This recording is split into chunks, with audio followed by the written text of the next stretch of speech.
Hi hello welcome to my channel. കൂടെ എല്ലാവരും സുഖമായിരിക്കുന്നോ? അപ്പോൾ എല്ലായിടത്തും ഷഷ്ടിയും പൂരവും ഒക്കെ നടക്കുകയാണല്ലേ. കൊട്ടും പാട്ടും മേളവും ഒക്കെ ആയിട്ട് നല്ലൊരു എന്താ പറയുക ഒരു ഉത്സവം പോലെയാണ് ഇപ്പോൾ എല്ലായിടത്തും. അപ്പോൾ എല്ലാവരും അങ്ങോട്ടും ഇങ്ങോട്ടും ബന്ധുവീടുകളിലും അതുപോലെ തന്നെ ഫ്രണ്ട്സിൻ്റെ വീട്ടിലൊക്കെ ആയിട്ട് നല്ല അടിപൊളി ആഘോഷങ്ങളൊക്കെ ആയിരിക്കും. അപ്പോൾ അതുപോലെ തന്നെ ഞങ്ങളുടെ ഇവിടെ മേമയുടെ വീട്ടിലേക്ക് വന്നേക്കാണ് കേട്ടോ. അപ്പോൾ എൻ്റെ അമ്മയുടെ അനിയത്തിയുടെ വീടാണ് കേട്ടോ. ഷീല മേമയുടെ വീട്ടിലേക്കാണ് വന്നേക്കണത്. അപ്പോൾ അതേ കുട്ടികളൊക്കെ അവരുടെ എന്താ പറയുക കണ്ടതിൻ്റെ എല്ലാവരും ഒരുമിച്ച് കണ്ടതിൻ്റെ സന്തോഷത്തിലാണ് കേട്ടോ. അപ്പോൾ അതേ അവിടെ ഊഞ്ഞാലിൽ ആടുന്നുണ്ട് കുട്ടികൾ.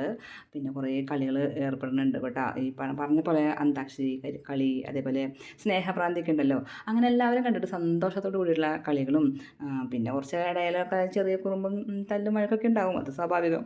അപ്പോൾ അങ്ങനെയൊക്കെ ആയിട്ട് എല്ലാവരും ഒത്തുകൂടുമ്പോൾ ഒരു സന്തോഷമൊക്കെയാണല്ലേ. അപ്പോൾ അതേ ഇത് എൻ്റെ അച്ഛനാണ് കേട്ടോ, അമ്മയുടെ ആങ്ങള. അപ്പോൾ അതേ എൻ്റെ അനിയത്തി മക്കളൊക്കെ ആയിട്ട് ഇവിടെ ഇരിക്കും. ഞങ്ങൾ വർത്താനം പറഞ്ഞിരിക്കുകയാണ് കേട്ടോ. ദേ ഇപ്പോൾ കാവടിയൊക്കെ വന്നിട്ടുണ്ട് കേട്ടോ. കാവടിയാടി ക്ഷീണിച്ചിരിക്കുന്ന ചേട്ടന്മാരുടെ മുമ്പിൽ ഇത് നമ്മുടെ കുഞ്ഞൂസ് അനിയത്തിൻ്റെ മോനാണ് കേട്ടോ. അവൻ വന്ന് പെട്ടിട്ടുണ്ട് കേട്ടോ. അപ്പോൾ പിന്നെ അവൻ്റെ കയ്യിൽ അവരത് കൊടുത്തിട്ടുണ്ട് കേട്ടോ. എന്തോ കളിക്കണ ഉപകരണം ഉണ്ടല്ലോ കാവടി ആയിരുന്നത്, പേരൊന്നും എനിക്ക് അറിയില്ല കേട്ടോ. അപ്പോൾ അതേ അവന് അത് കുറച്ച് നേരം കളിക്കാനൊക്കെ കൊടുത്തു. അപ്പോൾ ഇവർ റെസ്റ്റ് ചെയ്യുന്ന സമയമായിരുന്നു കേട്ടോ. അവർക്ക് കുറച്ച് നേരം നല്ല വെയിലാണല്ലോ. അപ്പോൾ അവർ വന്നിരിക്കുകയായിരുന്നു.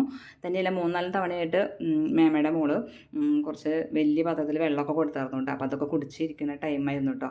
അപ്പോൾ അതേ നമ്മുടെ പിള്ളേരും ഇവിടെ ഡാൻസ് കളിക്കുന്നുണ്ട് കേട്ടോ. അവിടെ കാവടിയുടെ ഒച്ചയൊക്കെ ഉണ്ട്. അപ്പോൾ അതൊക്കെ കേട്ട് അവരും അതിനൊപ്പം തന്നെ കളിക്കുന്നൊക്കെ ഉണ്ട് കേട്ടോ. അപ്പോൾ നമുക്ക് കുറച്ച് നേരം ഈ കാവടിയൊക്കെ ഒന്ന് കണ്ടാലോ. അപ്പോൾ വാ കൂട്ടുകാരെ. അപ്പോൾ ഈ കാവടി ഷഷ്ടിയൊക്കെ കാണാനായിട്ട് എല്ലാ പ്രാവശ്യവും മേമ എല്ലാവരെയും വിളിക്കാറുണ്ട് കേട്ടോ. അപ്പോൾ കഴിഞ്ഞ പ്രാവശ്യം ഞങ്ങൾക്ക് വരാൻ പറ്റിയിട്ടുണ്ടായിരുന്നില്ല കേട്ടോ. അപ്പോൾ ഈ പ്രാവശ്യം എന്തെങ്കിലും വരണം എന്ന് വിചാരിച്ചിട്ടായിരുന്നു. അതുകൊണ്ട് തന്നെ ഞങ്ങൾ വേഗം വന്നു. പിന്നെ അധികം നിൽക്കാനൊന്നും പറ്റിയില്ല. അപ്പോൾ ഞങ്ങൾ വേഗം പോകാനുണ്ട് ചെയ്തത്. അപ്പോൾ ഇതാണ് ഞങ്ങളുടെ ശീലമേമയുടെ വീട് കേട്ടോ. അപ്പോൾ ഇത് സ്ഥലം എവിടെയാണെന്ന് വെച്ചിട്ടുണ്ടെങ്കിൽ നമ്മുടെ കോഴിക്കുള്ളിയാണ്. കോഴിക്കുള്ളി ഷഷ്ടിയാണ്. അത് ഞാൻ നേരത്തെ പറയാൻ വിട്ടുപോയി. അപ്പോൾ കോഴിക്കുള്ളി ഷഷ്ടിയാണ്. അപ്പോൾ നമുക്കത് കണ്ടാലോ.